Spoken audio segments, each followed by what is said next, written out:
herkes kimi, benim de öz isteklerim var içimde.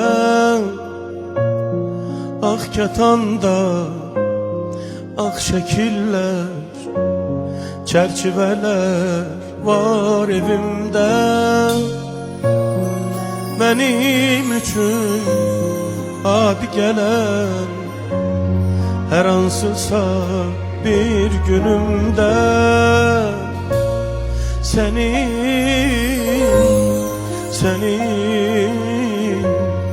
senin sevgilin oğlum, senin